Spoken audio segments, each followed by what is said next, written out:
For this week's assignment, I chose case study 7.1, which is Blair versus Washington State University. So the facts on the case is that for this case, it is a case against sex discrimination that was brought under the State Equal Rights Amendment. So the plaintiffs were female athletes of different teams and coaches of female athletes as well. And the defendants were Washington State University, its president, executive vice president, and the board of regents. So the trial court concluded that the university had discriminated against the plaintiffs on the basis of sex and awarded them damages, injunctive relief, attorney fees, and costs. They also demonstrated that despite improvements from the early 1970s, the women's athletic programs had continued to receive inferior treatment in funding, fundraising efforts, publicity and promotions, scholarship, facilities, equipment, coaching uniforms, practice clothing, awards, and administrative staff and support. So basically, the plaintiffs were arguing that they were discriminated on every aspect of the sports world, not just one in particular. So, some facts about how they were discriminated and the evidence that the women showed were that during the 1980-1981 school year, before this trial began, the funding for the men was $3 million, where the women's was only about $690,000, which was 23% of the men's. Women didn't even receive half of the budget that the men received. The men received a lot of their funding from the gate admissions and their media, conference revenues, gratuities. Many of the revenues were generated from football, which is a large sport with has a lot of athletes, a lot of support, and a lot of donors. So the funding that was available for the women's program was derived from legislative purposes, and a very, very little of it came from the gate admissions. They believed that this was wrong, that the men's sports could ask for more money at the gate. Women's sports weren't as popular because they weren't able to promote as big as the men were. So, upon this trial, in the years to come, between when the trial started and when it ended, there was an increase in men's positions of 115 new athletes available for the university, whereas the women only opened up 9 more spots. And we know that Title IX helps against this equality with women's sports versus men's sports. In the same time frame that they increased by 115 positions, they also increased the men's scholarships by approximately $100,000 when the women's just stayed flat at 150, which is still almost $350,000 less than the men. So continuing it, the court they entered into an injunction to help with the violations.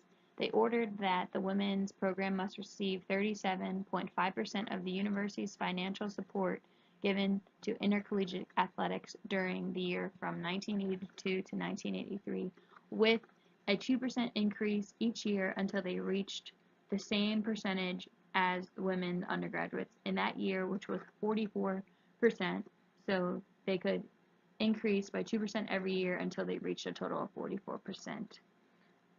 And the total women's budget overall could never be less than $850,000 because that was the 44% of the total budget unless men's athletics wanted to reduce their budget. So if the men wanted to reduce their $3 million, then the women's would also be less. So the trial court required the university to appoint a committee to monitor the application of the funding and other elements of this injunction. There was a sex equality committee comprised of not just athletes but students, coaches, administrators, and this was to help mandate and develop recommendation for policies concerning things that affected sex equality in athletics and helped to overall promote women's athletics, promote them in fundraising, promote them in the media, promote them in the school so that way they could increase their revenues. And also in the case, the court awarded the plaintiffs monetary damages for certain tangible losses caused by the university's policies, and They also award them $170,000 in attorney fees.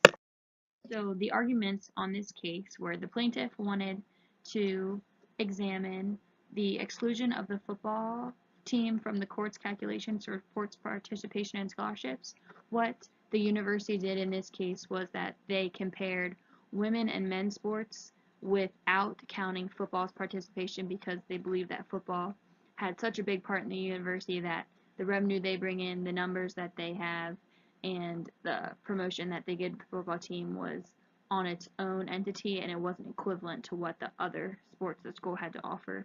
They also wanted the trial court wanted the decision to allow each sport to benefit from its own revenue it generates. So whatever the team could raise in money or charge in money, that is the only money that they would receive. They also fought the reduction of the attorney fee award that the university wanted them to give back, and they were arguing for the trial court's ruling, which would have required them to file a claim under the tort claims as a condition that preceded this lawsuit. The defendant wanted to reverse the plaintiff's issues from number 1 and number 3. They wanted to affirm on the issues of 2 and 4, and they also wanted to affirm on the issues raised by the university's cross appeals. So the court findings examined 4 separate findings. The first one was football exclusion. Under the Equal Rights Amendment, they concluded that the trial did abuse its discretion and reversed on the issue. It said you cannot prohibit this exclusion, so it did count football along with all other men's sports, which then skewed the data again because football is such a large entity, has such a large funding, has such a large numbers of athletes. Revenue retention, the court did not abuse its discretion. They wanted to incorporate a funding plan for the university that encouraged the sports to fund their own expenses through their own efforts rather than depend upon direct legislative appropriation. So they wanted sports to go out and sell things, ask for donations, or charge a fee for the people who are coming to their games so that they could have more money for their program.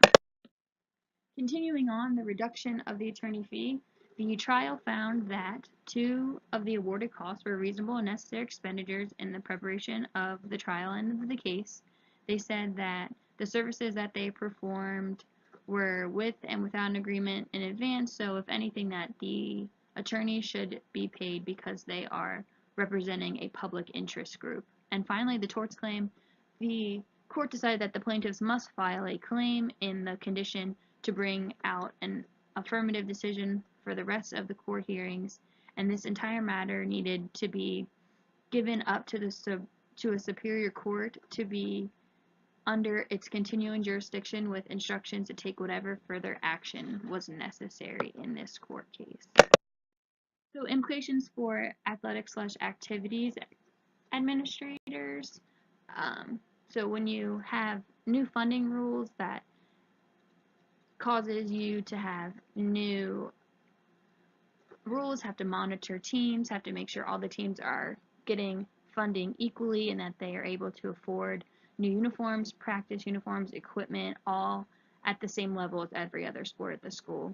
So appointing a new committee, you have to either hire new people, appoint members of the committees, and you have to monitor their work. Focusing on following the Equal Rights Act amendment, now you have to be more cautious of are men and women's sports being treated the same in numbers? Are you following Title IX? Does everyone have equal opportunity with funding, practicing times, fields, equipment, game schedules, everything along the lines of that? Paying the attorney fees has to come out of the athletic department's budget, so that also affects administrators. And finding ways to provide female teams and women's sports with more publicity and more funding overall. That is a huge undertaking for an administrator to increase media outlets for Twitter, Instagram, Facebook, for the news, maybe newspapers, TV, to help promote their team, and then also find ways for their teams to fundraise. And that is case number 7.1. Thank you.